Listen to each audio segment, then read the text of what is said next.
Broadcasting from Salisbury University campus, this is WSDL Ocean City, NPR News Talk 90.7, putting Delmarva first. Stay tuned for Delmarva Today with your host, Don Rush.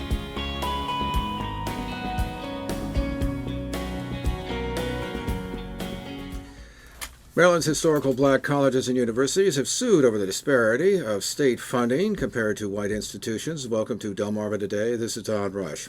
There is legislation in Annapolis that would settle this suit. It would provide $580 million over 10 years for the four colleges and universities in the state, including the University of Maryland, Eastern Shore. Coalition for Equity and Excellence in Maryland Higher Education proposed a figure of $577 million last year. Meanwhile, Governor Larry Hogan has made a final offer of $200 million. Take a look at these valuable institutions. In our studio is James White. He is president of the UMES-Tri-County Alumni Association. Welcome to the program. Thank you. Thank you. So you went to a historically black college? That is correct. So what was that experience like for you? And how do you think it might have differed if you'd say gone somewhere else? Well, it was a fantastic experience for me. I'm born here on the Eastern Shore. I'm a native of Salisbury, Maryland. But at 7 years old, I left Salisbury and moved to the city of Philadelphia. You know, there's a saying that you can take the boy out of the country, but you can't take the country out of the boy. So when I graduated from high school in Philadelphia, I applied to 7 different universities, Temple University being one, Florida A&M, and UMES being another. I was accepted at all. But returning to the Eastern Shore and to the University of Maryland Eastern Shore was what I wanted to do. I wanted to come home. I was very much a country boy living in the city, and I wanted to return home to my country roots and in a lifestyle that I was familiar with. I look at the shore as being a very tranquil environment and a great place to raise kids. So what was your experience like at UMES? It was fantastic. UMES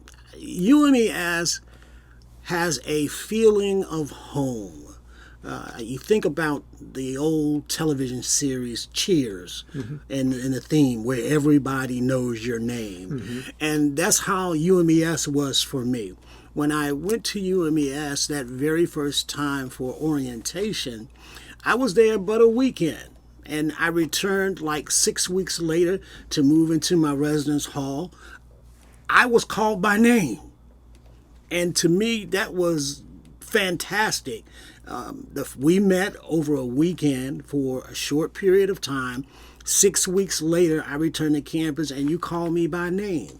So that gave me a feeling of home, and that is one of the things that we talk about at UMES. One of the things that we take pride in, that home atmosphere. And during the time that I went to UMES in 1977, we had faculty who lived on campus.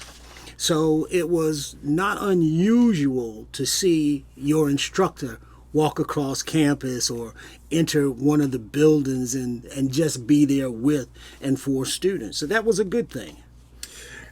What do you think the difference would have been if you'd, say, gone to, say, a non-historically black college? I mean, in terms of the quality of education, I don't think there would be a difference. What about the experience itself? I think the experience itself would have been different. The other institutions that I was accepted to were much larger than the University of Maryland Eastern Shore. Those institutions, you tend to just sink into the shadow of the institution, and you're named or you're known as a commodity as opposed to being known as an individual. And as an individual, I found self-value at UMES. I saw, of course, a number of individuals who were shaped like me, who thought like me, who had shared experiences like me, yet the University of Maryland Eastern Shore has an extremely diverse student population. So not only do we have African American students attending the university, there are white students attending the university, there are Asian students attending the university, there are students from Europe attending the university, and students from Africa attending the university. So the University of Maryland Eastern Shore, for me, was a cultural melting pot where I didn't get lost, but I had the best of everything while attending UMES. I ran across a quote by Elwood Robinson, the chancellor of the Winston-Salem State University. He says, historical black college, he says, we provide a culture of caring, a culture that prepares students to contribute to their communities, a culture that builds confidence and that gives them the essential skills that they need to cultivate a career. You agree? I totally agree. I totally agree. I mean, feeling at home, being able to go into an office without an appointment, sitting in a classroom where you can almost touch your instructor in terms of the proximity and the size of the classroom, where the class size is like 25, 30 to 1, as opposed to some of these larger institutions where you're sitting in a class with 60 and 70 people. The instructor does not have that individual time. You do a lot of telecommunications and education. It's that ability to have that relationship that made me feel good. When individuals knew my name walking across campus, they saw you all of the time, and it was a sense of community at the university. Now, give us a sense about maybe a little of the history of historically black colleges and universities, some of which actually stretch back to the 1830s, although Right. the big push was obviously after the Civil War. Give us a sense about the perspective here. I think one perspective at HBCUs, I would think that we share somewhat of a common sentiment in our mission statements, and that is to provide education to those who have been historically denied. And that's not only African Americans. That goes to those students on the social economic scale who have been denied for financial reasons. They've been denied for exposure to what we would call the better education that one would get in a private school or in your pristine neighborhoods and communities like Cherry Hill, New Jersey, and things like that. So it has had an open door for those who have a thirst for knowledge. Now, obviously, these things were created during the period of segregation. And one of the things that I know, when I did, matter of fact, I did a piece on the old football team that you made at one point. But there was at one point, I remember talking to particularly one of the old players, was that during that period of time, there was a camaraderie, a sense of community amongst these football players. And he said that after segregation ended and there was integration, everybody agreed that this is something that had to happen, that there was still, maybe there was something lost in terms of that community feeling, even though that community feeling was created by a very horrific system. I had that community experience when I was at the University of Maryland Eastern Shore. And I don't know when this individual attended UMES. It been the 1950s. Okay, so I was just being born. And we all right. In 1958. So I didn't have that experience. I've heard statements such as that, but HBCUs were born out of necessity because African Americans couldn't go. They couldn't get into other schools. So it had a niche for African Americans and those who were on the lower end of the social economic scale, but yet had the ability to succeed and be successful in school. My experience was one of community and having instructors right there who knew your name, open door policy, and even though some instructors would post times where you could come in for appointments, you were free for the majority of the time to sit down. And not only that, Dr. Heitch, I think, when he was president of the University of Maryland Eastern Shore, did a lot, in my opinion, to advance that home feeling, that being a Hawk meant you were a part of a family. Dr. Heitch, you could go to his office. Any student, any time with any problem could go to his office. Students would go to Dr. Heitz's office and say, they won't let me paint my room. He was the kind of person that going into a basketball game, Dr. Heitz would stay outside and talk to you for almost a full period of the basketball game. Some have suggested that a lot of the HBCUs are struggling, that there is a certain decline in terms of enrollment, that there's a lot more outreach beyond certainly the African American community. What do you think about that? Is there a decline? What are you seeing out there? Well, one of my responsibilities before I retired was that of the Associate Vice President of Student Affairs. I have some knowledge and I've seen some data on enrollment in schools across the country. I think a lot of our institutions are experiencing decline in enrollment simply because the pipeline of high school to college is not what it used to be. We're not getting the students coming out of the high schools. So there is a decline in enrollment in that respect. And now we're finding education to be competitive. And what we're looking for as historically black colleges is a level playing field. We're looking for the resources and the support that we can be competitive with any other institution in America, not only in the state of America, but in America. Because I always talk to students and I would tell them the benefits of a UMES education can be felt from Antarctica to Zimbabwe. Because UMES is everywhere. Our students are out there and they're doing good. Do you think that one of the problems that you're facing and certainly other institutions are facing are just simply the sheer cost?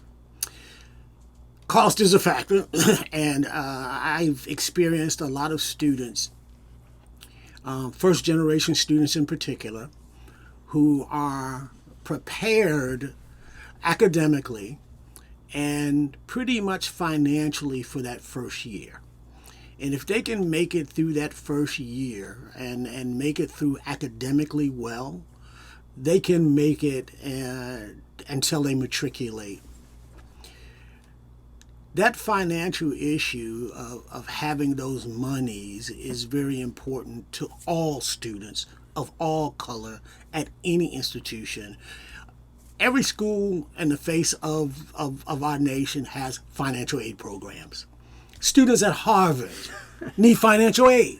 Right. So the cost of education is going up, and the state needs to make sure that it is contributing to each institution equally so that all students will have the ability to have the access to remain competitive no matter what campus they go to.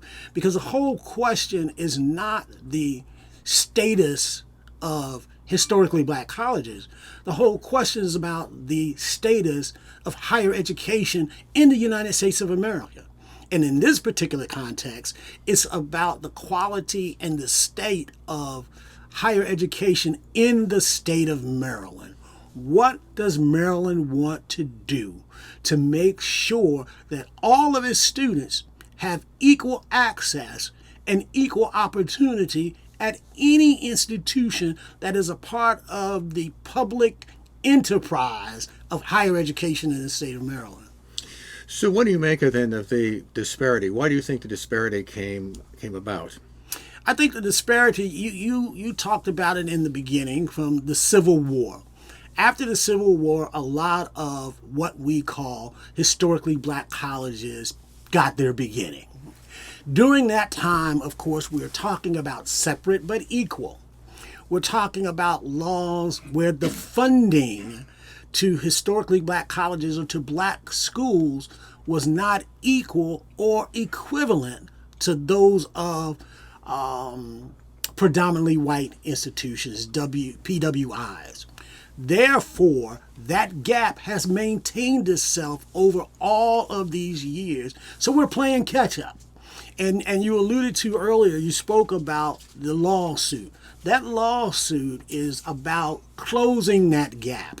Not only that gap in terms of finances, but also looking at programs that are being duplicated at our sister institutions in the state of Maryland.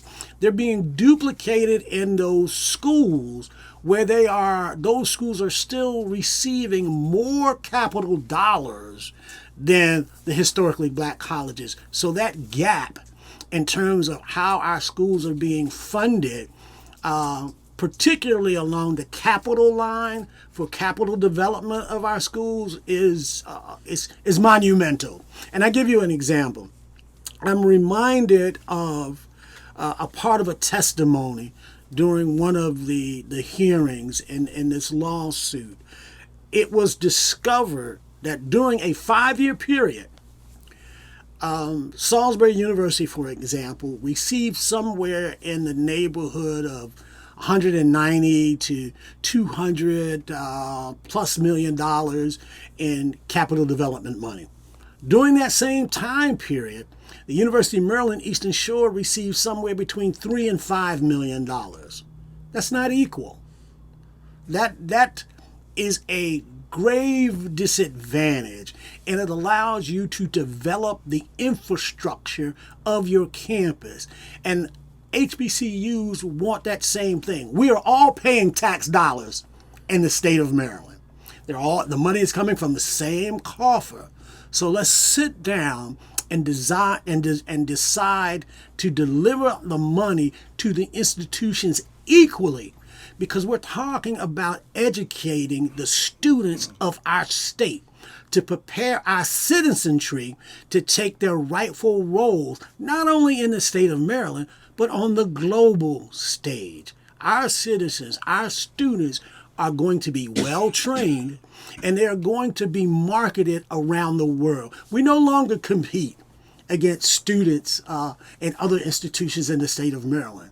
It's a global marketplace for the advancement of knowledge, particularly in STEM degrees. Right, the science, technology, engineering, mathematics. Well, why do you think that disparity is? I mean, it's what you point out is a huge disparity.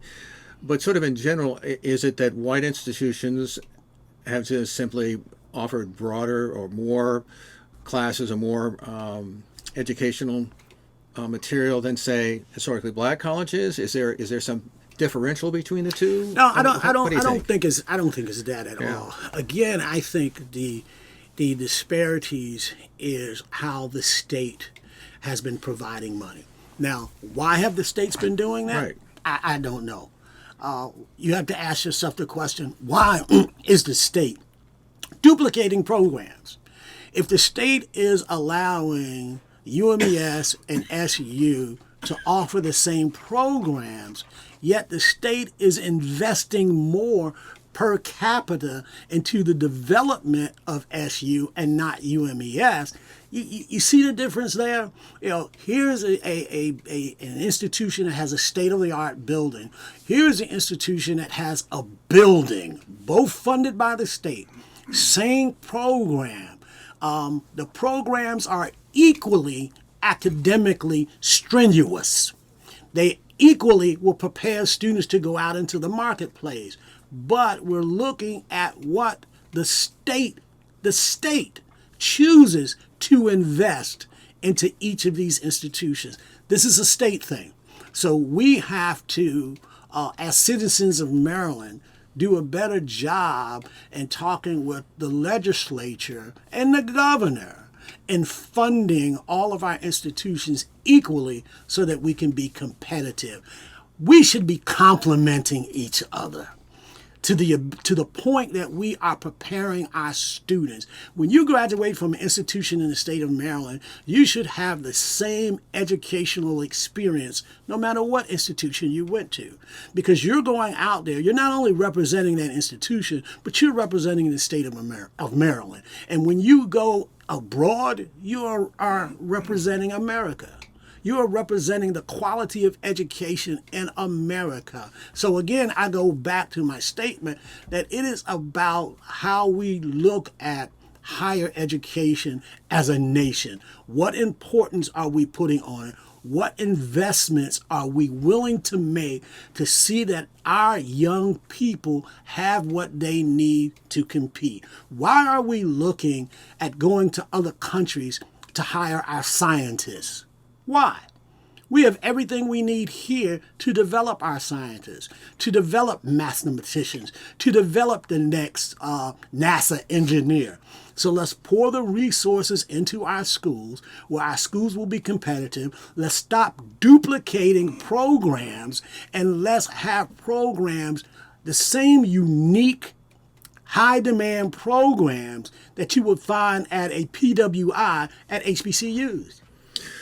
Has there traditionally been a different things taught at, say, HBCUs as opposed to white institutions, or have they just simply, white institutions just sort of larger, or what? I mean, is there a difference in the curricula traditionally, or what did you see when you went there? I can't say a difference in the curriculums traditionally or not. I mean, in terms of what, I'm thinking of in terms of what's offered. Yeah. Well, some schools, and you have what we call signature programs, or those uniquely developed programs. University of Maryland Eastern Shore, for example, has a program in physical therapy. We offer the doctorate degree in physical therapy. That is a high demand, unique program. Clearly, that is a program that does not need to be duplicated again on the Eastern Shore because it is a successful program. I've had the fortune or the misfortune to go to a number of different physical therapists here in Salisbury. Every physical therapist office I've ever been in has had a graduate of the University of Maryland Eastern Shore there. I like that. So when you talk about these unique high demand programs and the state being able to fund those programs and to place them where students can get to without duplicating those programs at other institutions in the same system is what we need to do. The curriculum is going to be the same. ELMHEC talks about what the curriculum is supposed to look like, what students are supposed to learn, how long it should take to teach those theories and systems to students. So each institution is doing that because that's outlined for them. But you're talking about the differences in unique programs that will drive enrollment because of the very nature of the program. Is there a certain racial component of this in the sense that you take, for instance, the Board of Regents, which makes the decisions about who gets what, as well as obviously the state legislature? And I'm assuming that the Board of Regents is probably predominantly white, probably predominantly representing areas that are white institutions. Do you think there's a lack of representation that has caused some of this? There may be a lack of representation, also a lack of information. I remember years ago during the Schaefer administration, for example, he held a retreat on the campus of the University of Maryland Eastern Shore for about a 4-day period. I had the honor of facilitating his group, his cabinet, while they were on campus. I talked to a number of individuals, both African American and white, who had never been on the campus before that time. Some who've never been on the Eastern Shore. So you're talking about funding institutions that you don't know anything about. You're talking about serving students and you have little knowledge of education. So it would do us all good to increase our knowledge base of the institutions and not merely hear the program doing Senate arguments about what's being offered at each institution and why they're needed. Dick Hinson, for example, was someone who believed in the University of Maryland Eastern Shore. He believed so much in what the university was doing that he donated millions of dollars to the university, which was the largest donation from any single individual in the history of UMES at that time. His donations went a long way in helping the university develop and change some of the infrastructure that we now see on the campus. It's a beautiful campus. It is growing.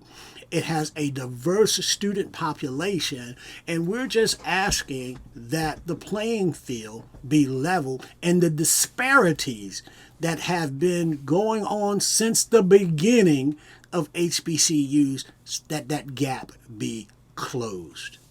What was your reaction when you heard that Governor Hogan offered $200 million to settle it? I found it hard to believe myself, and I can only speak for me. I found it hard to believe. This lawsuit has been going on for 13 or more years. And I do believe during the time they've come to the table with a number of settlement offers, and the coalition has rejected them. The courts have even weighed in, and they told the state that they need to come back with a more equitable plan, and the state has yet to do that. Why do you think that is? That is a good question. That is a good question. I'm not in the head of Governor Hogan or the legislature, but I think if they want to be fair to the citizens and to the youth of Maryland, they would close that gap. Now, the Speaker of the House, Adrienne Jones, she's offered up a plan. Are you more optimistic, given that seems to be a change in leadership, in both houses? Well, not only a change in leadership in the House, but soon there will be a change in the leadership in the governor's office. So, am I optimistic? Yes, I'm just an optimistic person. The court case continues, and it's not done until it's done. I won't even say that the lady is beginning to sing. I don't think she's left the green room yet. So I think this case is going to go on for a while longer. I just hope that more citizens in the state of Maryland will become more informed about what's going on and more informed about the disparities in the schools, all in the same state, all receiving the same tax dollars, all designed to prepare and to deliver education to the citizens, the youth in the state of Maryland. And not only that, we're talking about communities. We're talking about the value of our higher education system to each community on the shore or in the state of Maryland. You going to press the candidates when they start running a couple of years from now, 2022? I mean, well, we've got the comptroller, Peter Francho. He says he's going to announce it. I don't know whether you've been talking to him or not, but no doubt. Is that one of the things that you're going to try to highlight? I think that's one of the things that every alum should do. Press the flesh and let them know what our concerns are in terms of higher education in the state of Maryland. That equal does not necessarily mean equal in today's time. Equal today means you may have to do a little more to close that gap that was created not by you. It was not created by you, but you inherited it. Now, what are you going to do to leave your mark for those to come? My job as an alumnus, as a graduate of the University of Maryland Eastern Shore, is to help see that that institution become better than what it is so that it can attract students from across the state of Maryland, across America, to train them, to educate them to be good citizens, good taxpayers, and good alumni. Well, we've been speaking with James White. He is president of the UMES-Tri-County Alumni Association and a grad, I believe, of the UMES. And Proud graduate. A proud grad, there you go. And it's just down the road here from Salisbury University. And we appreciate you stopping by and chatting with us this morning. I thank you. This has been Delmarva Today. I'm Don Rush. Thanks for listening. Thank you for watching Delmarva Today, a production of Delmarva Public Radio. Production and audio engineering by Chris Rank. Hosted by Don Rush. For podcasts, visit delmarvapublicradio.net. or subscribe to the Delmarva Today podcast on iTunes. You can also watch Delmarva Today on PAC 14 by tuning into Comcast Channel 14 or youtube.com/PAC 14.